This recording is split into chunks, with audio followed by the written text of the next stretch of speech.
স্বাগত গ্লোবাল টাইমে। বিশ্বের নানা প্রান্তের খবর নিয়ে আপনাদের সঙ্গে আছে আমি কাজী আশা। দেখছিলেন শিরোনামগুলো, এবার বিস্তারিত। গুজরাটের আহমেদাবাদে এয়ার ইন্ডিয়ার বিমান দুর্ঘটনায় এখন পর্যন্ত 179 জনের মরদেহ উদ্ধার করা হয়েছে। বিমানটিতে 232টি যাত্রী ও 10 জন ক্রু ছিলেন।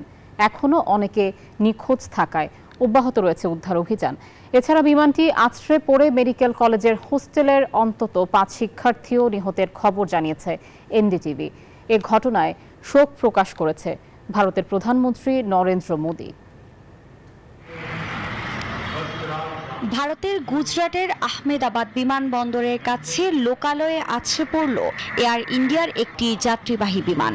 আকাশে ধোঁয়ার কুণ্ডলী বৃহস্পতিবার দুপুরটা পরিণত হল শোকে। 2 শতাধিক আরোহী নিয়ে আহমেদাবাদ থেকে যাচ্ছিল যুক্তরাজ্য। সর্দার বল্লভভাই প্যাটেল বিমানবন্দর পেরোলেও মেঘানীনগর এলাকায় আছড়ে পড়ে বোয়িং 7878 ড্রিম লাইনার উড়োজাহাজটি। এতে বহু হতাহতের শঙ্কা করা হচ্ছে।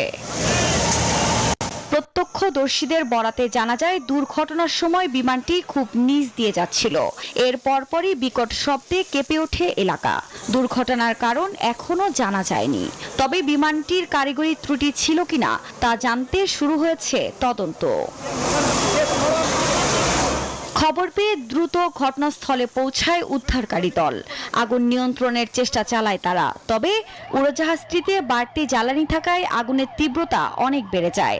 দুর্ঘটনার পর বন্ধ করা হয় বিমানবন্দরের ফ্লাইট ওঠানামা। স্বজনদের উদ্বেগ উৎকণ্ঠার মধ্যে ঘটনাস্থলের কাছে সারি সারি অ্যাম্বুলেন্স জড়ো হয়। গুরুতর আহতদের নেওয়া হয়েছে হাসপাতালে। এই ঘটনায় এরই মধ্যে শোক প্রকাশ করেছেন বিমান পরিবহন মন্ত্রী রামমোহন নাইডু। ভারতীয় গণমাধ্যমগুলো বলছে, বোয়িং 7878 মডেলের এই বিমানটি প্রায় 11 বছরের পুরনো। নিয়মিত আন্তর্জাতিক রুটে ব্যবহৃত হলেও এটি দুর্ঘটনার পর প্রশ্ন উঠেছে নিরাপত্তা ব্যবস্থা নিয়ে।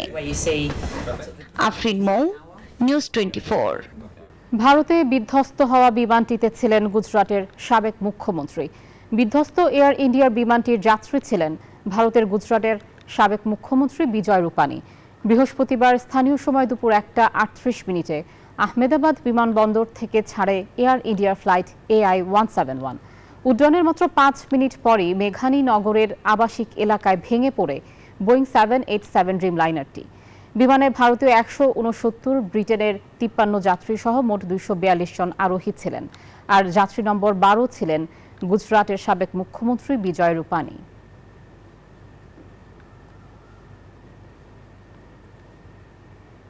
দর্শক, এ বিষয়ে আরও খবর জানাতে কলকাতা থেকে যুক্ত হচ্ছেন সহকর্মী ভাস্কর সর্দার।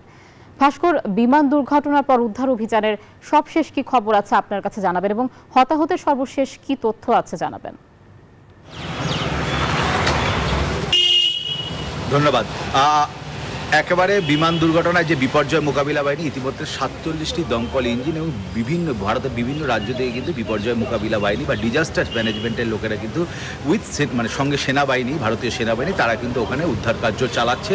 এটি একটি যেমনি বিষয়, এবং অফিসিয়ালি অর্থাৎ সরকারিভাবে ইন্ডিয়ান এয়ারলাইন্স এবং ভারতের প্রশাসনিক তরফ থেকে কিন্তু এখনো পর্যন্ত 30 জনের মৃতদেহ উদ্ধার হয়েছে বলে তারা নিশ্চিত করেছে। এবং এই 30 জনের মধ্যে কতজন যাত্রী ছিলেন এবং কতজন স্থানীয় সেটা কিন্তু এখনো নিশ্চিত করা হয়নি। তবে একটি বিষয় নিশ্চিত করা হয়েছে যে এর মধ্যে প্রায় 59 জন বিদেশি নাগরিক ছিলেন, অর্থাৎ কানাডিয়ান, পর্তুগিজ এবং ব্রিটিশ, আর বাকি 169 জন ভারতীয় নাগরিক। এবং এর সাথে পুরুষ বা নারী কতটা এখনো নির্দিষ্ট না হলেও 2 জন মাত্র শিশু ছিল, সেইটুকু নির্দিষ্ট করা হয়েছে। ফলে এরকম একটি যুদ্ধকালীন তৎপরতায় অভিযান চলছে। এবং যেমনটা জানেন যে দুপুরবেলা আজকেই যে 1:30 নাগাদ বিমানটি কিছুটা টেক অফ করার পরই একটি যেখানে হসপিটাল আছে, হসপিটালের যে হোস্টেল আছে আহমেদাবাদে, সেই হোস্টেলের উপরে কিন্তু মূলত আছড়ে পড়ে। ফলে সেইখান থেকে কিন্তু প্রচুর হতাহত। ইতিমধ্যে 7 জন ডাক্তারের একটা নিশ্চিত করেছে একটি সূত্র যে 7 জন ডাক্তারের মৃতদেহ উদ্ধার হয়েছে। ফলে এই যে 30 জন মৃতদেহ পাওয়া গেছে, এর মধ্যে কতজন যাত্রীবাহী বিমান যাত্রী ছিলেন ও কতজন স্থানীয় সেটা এখনো নির্দিষ্টভাবে বলা হয়নি। এর পাশাপাশি যেমনটা জানেন যে সব ব্ল্যাক হোলটা এখন যে যন্ত্রটি এখনো পাওয়া যায়নি, ফলে কি কারণে এটি ঘটনা ঘটেছিল সেটা এখনো নির্দিষ্টভাবে জানা যায়নি। সর্বশেষ তথ্য আমার কাছে এটাই থাকছে। এর আগেও একের পর এক ভয়ঙ্কর বিমান দুর্ঘটনার সাক্ষী থেকেছে বিশ্ব। এবার লন্ডনগামী বোয়িং 787-8 ড্রিমলাইনার কেড়ে নিল 200-র বেশি প্রাণ। গুজরাটের আহমেদাবাদের কাছে ঘটে যায় এই মর্মান্তিক ঘটনা। বোয়িং সংস্থার বিমানের দুর্ঘটনার ইতিহাস ভয় জাগাচ্ছে মানুষের মনে। ভারতের ইতিহাসে অন্যতম ভয়াবহ বিমান দুর্ঘটনাগুলোর মধ্যে এটি। এর আগে 2010 সালের 22 মে দুবাই থেকে আসা এয়ার ইন্ডিয়ার একটি বোয়িং 737 বিমান রানওয়ে ছাড়িয়ে ছিটকে পড়ে ম্যাঙ্গালোরে। মৃত্যু হয়েছিল 158 জনের। 1996 সালে 12 নভেম্বর দিল্লির আকাশে সংঘর্ষ হয়েছিল সৌদি আরব ও কাজাকিস্তানের 2 যাত্রীবাহী বিমানের। এতে প্রাণ হারায় 359 জন যাত্রী। এটি ছিল বিশ্বের অন্যতম ভয়ঙ্কর বিমান দুর্ঘটনা। আর 1978 সালের 1 জানুয়ারি মুম্বাইয়ের বান্দ্রায় বিধ্বস্ত হয় এয়ার ইন্ডিয়ার ফ্লাইট 855। এতে প্রাণহানি হয়েছিল 213 জনের।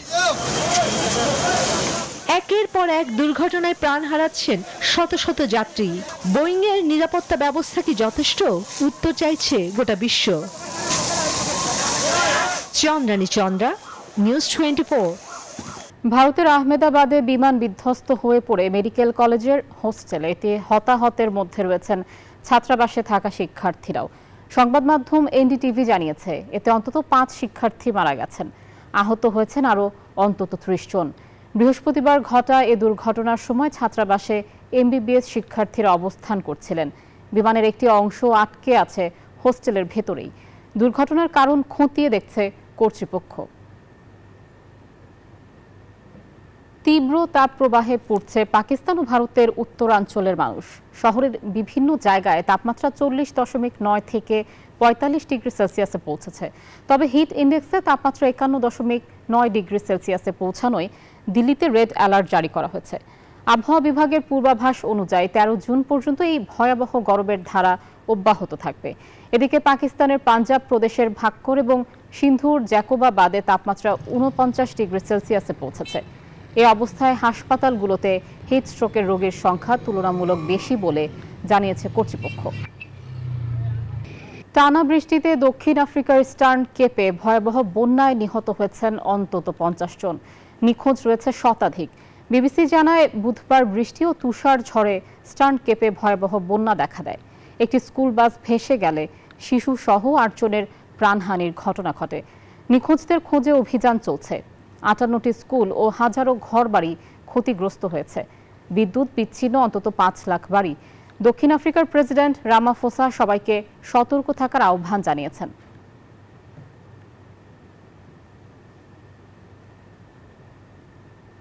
টানা 5 দিনের অস্থিরতা আর বিক্ষোভের পর অবশেষে শান্তি ফিরেছে যুক্তরাষ্ট্রের লস এঞ্জেলেসে। বুধবার সকালে শহরের কেন্দ্রস্থল থেকে প্রত্যাহার করা হয়েছে কারফিউ। তবে পুরোপুরি স্বাভাবিক হয়নি পরিস্থিতি। সেনা মোতায়েন, প্রায় 400 জনের গণগ্রেপ্তার এবং আসন্ন শনিবার যুক্তরাষ্ট্র জুড়ে আরও বড় বিক্ষোভের সম্ভাবনায় বিরাজ করছে চাপা উত্তেজনা। লস অ্যাঞ্জেলেসে বুধবার সকাল থেকে কারফিউ উঠে গেলেও অস্থিরতা পুরোপুরি কাটেনি। ট্রাম্প প্রশাসনের অভিবাসন নীতির বিরুদ্ধে টানা 5 দিনের বিক্ষোভের পর কড়া নিরাপত্তার মধ্যেই স্বাভাবিক ছন্দে ফেরার চেষ্টা করছে শহর। এই বিক্ষোভে লুটপাট ও সহিংসতার অভিযোগে এই পর্যন্ত 400 জনকে গ্রেপ্তার করা হয়েছে, যার মধ্যে 330 জনই অবৈধ অভিবাসী এবং 157 জনকে গ্রেপ্তার করা হয়েছে মামলা ও বাধা দানের অভিযোগে। এমনকি একজন পুলিশ অফিসারকে হত্যা চেষ্টার অভিযোগও রয়েছে। পরিস্থিতি নিয়ন্ত্রণে নামানো হয়েছে 4000 ন্যাশনাল গার্ড ও 700 মেরিন সেনা। যদিও তাদের সরাসরি গ্রেপ্তারের ক্ষমতা নেই, শুধু সন্দেহভাজনদের আইন শৃঙ্খলা বাহিনীর হাতে তুলে দিতে পারবে তারা। লস অ্যাঞ্জেলেসের মেয়র এই সেনা উপস্থিতির বিরোধিতা করলেও একে আইনি এবং সাংবিধানিক বলেছেন প্রতিরক্ষা সচিব পিটার হেগসেথ। আপনি যত বেশি প্রস্তুত থাকবেন তত বেশি সক্ষম হবেন। আমরা অত্যন্ত গর্বিত যে ন্যাশনাল গার্ড এবং মেরিন সেনারা রাস্তায় নেমে আইসিই এজেন্টদের সুরক্ষা দিচ্ছে এবং তা ভবিষ্যতেও করে যাবে। এদিকে লস অ্যাঞ্জেলেসের ডিস্ট্রিক্ট অ্যাটর্নি হুঁশিয়ারি দিয়েছেন, শান্তিপূর্ণ প্রতিবাদের অধিকার থাকলেও কোনো রকম অপরাধমূলক কাজ বরদাস্ত করা হবে না। আগামী শনিবারে দেশ জুড়ে দেয়া হয়েছে আরো বড় বিক্ষোভের ডাক। Desk report, news 24।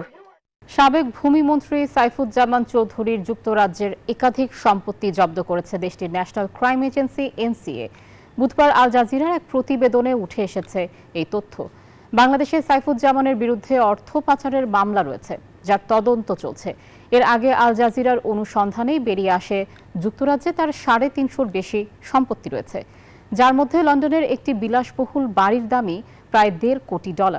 তদন্ত বলছে তিনি বিপুল অর্থ বিদেশে পাচার করেছেন এবং দেশের আয়কর রিটার্নে এসব সম্পদের কোনো তথ্য দেননি।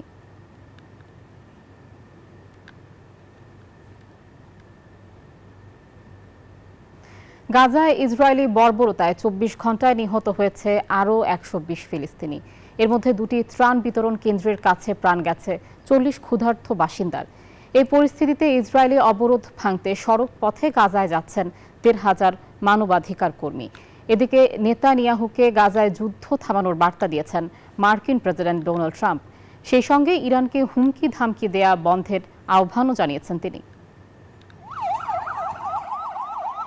গাজায় ইসরায়েল হামাস যুদ্ধের 20 মাস পেরিয়ে যাওয়ার পর যুদ্ধনীতি নিয়ে ট্রাম্প ও নেতানিয়াহুর মধ্যে মতবিরোধ আরও স্পষ্ট হয়ে উঠছে। ইসরায়েলি প্রধানমন্ত্রী হামাসকে সম্পূর্ণ নির্মূলে যুদ্ধ অব্যাহত রাখতে চাইলেও ডোনাল্ড ট্রাম্প দ্রুত যুদ্ধ বন্ধে আগ্রহী। এই মতবিরোধ শুধু গাজা যুদ্ধেই সীমাবদ্ধ নয়, মধ্যপ্রাচ্যের আরও কয়েকটি ইস্যুতে দুই নেতার অবস্থান বিপরীতমুখী, যা আরও স্পষ্ট হয় গাজায় চলমান যুদ্ধ দ্রুত ও স্থায়ীভাবে বন্ধ করতে এবং ইরানে হামলার হুমকি থেকে সরে আসতে নেতানিয়াহুকে ডোনাল্ড ট্রাম্পের আহ্বানের মধ্য দিয়ে। সিএনএনের এক প্রতিবেদনে এমন তথ্যই উঠে এসেছে। প্রেসিডেন্ট ট্রাম্প এমন সময় এই আহ্বান জানালেন যখন শুধু গোলা বা বোমার আঘাতে নয়, গাজায় তীব্র খাদ্যাভাবে মারা যাচ্ছে বহু ক্ষুধার্ত ফিলিস্তিনি। তীব্র ক্ষুধার জ্বালায় কাঁদছে শিশুরাও। ঘন্টার পর ঘন্টা লাইনে দাঁড়িয়েও মিলছে না প্রাণের খাবার। এই পরিস্থিতিতে ইসরায়েলি অবরোধ ভাঙতে সড়ক পথে গাজার দিকে ছুটছেন 1,500 মানবাধিকার কর্মী। তবে এত কিছুর পরেও গাজায় হামলা বন্ধ রাখেনি ইসরায়েলি সেনারা। গেল দিনও ইসরায়েলি হামলায় প্রাণ গেছে বহু ফিলিস্তিনির। আসমাতুলি, নিউজ 24। পারমাণবিক কর্মসূচি নিয়ে আলোচনার ব্যর্থতার আশঙ্কায় মধ্যপ্রাচ্যে আবারও চরম উত্তেজনা। আলোচনায় অগ্রগতি না হলে যুক্তরাষ্ট্রের সামরিক ঘাঁটিগুলোর ওপর হামলার হুমকি ইরানের। উত্তপ্ত এ পরিস্থিতিতে মধ্যপ্রাচ্য থেকে দূতাবাস কর্মীদের সরিয়ে নেওয়ার সিদ্ধান্ত নিয়েছে ওয়াশিংটন। মধ্যপ্রাচ্যে আবারও যুদ্ধময় আবহ। পারমাণবিক চুক্তি নবায়ন নিয়ে অচল অবস্থার মধ্যেই হুমকি দিয়ে বসল ইরান। পারমাণবিক কর্মসূচির আলোচনা ব্যর্থ হলে মধ্যপ্রাচ্য জুড়ে ছড়িয়ে থাকা যুক্তরাষ্ট্রের সামরিক ঘাঁটিতে হামলার হুমকি দিয়েছে দেশটির প্রতিরক্ষা মন্ত্রী আজিজ নাসির জাহ। এই হুমকি উত্তেজনার আগুনে নতুন করে ঘি ঢেলেছে। ক্রমবর্ধমান নিরাপত্তা ঝুঁকিতে সতর্কতামূলক পদক্ষেপ হিসেবে বাগদাদে অবস্থিত যুক্তরাষ্ট্রের দূতাবাসের কিছু কর্মী ও তাদের স্বজনদের সরিয়ে নেওয়া হচ্ছে। মার্কিন প্রতিরক্ষা বিভাগের তথ্য অনুযায়ী ইরাকে প্রায় 2,500 মার্কিন সেনা অবস্থান করছে। এছাড়া বাহরাইন, সংযুক্ত আরব আমিরাত সহ মধ্যপ্রাচ্যের বিভিন্ন স্থান থেকে মার্কিন কর্মীদের স্বেচ্ছায় চলে যাওয়ার অনুমতি দিয়েছে ওয়াশিংটন। এ নিয়ে মার্কিন প্রেসিডেন্ট ডোনাল্ড ট্রাম্প বলেন, ওই অঞ্চল মার্কিনীদের জন্য বিপজ্জনক হয়ে উঠছে বলেই এমন সিদ্ধান্ত। বিশ্লেষকদের মতে এই সিদ্ধান্ত কেবল কূটনৈতিক নয়, সম্ভাব্য সংঘর্ষের ঝুঁকি কমিয়ে আনার কৌশল হিসেবেও বিবেচিত। এদিকে আগামী রোববার ট্রাম্পের মধ্যপ্রাচ্য বিষয়ক দূত স্টিভ উইটকফ বৈঠক করবেন ইরানের কর্মকর্তাদের সঙ্গে। আফরিন মৌ, নিউজ 24। এই ছিল গ্লোবাল টাইমের আয়োজনে। আরো খবর ও বিশ্লেষণ জানতে ভিজিট করুন news24bd.tv।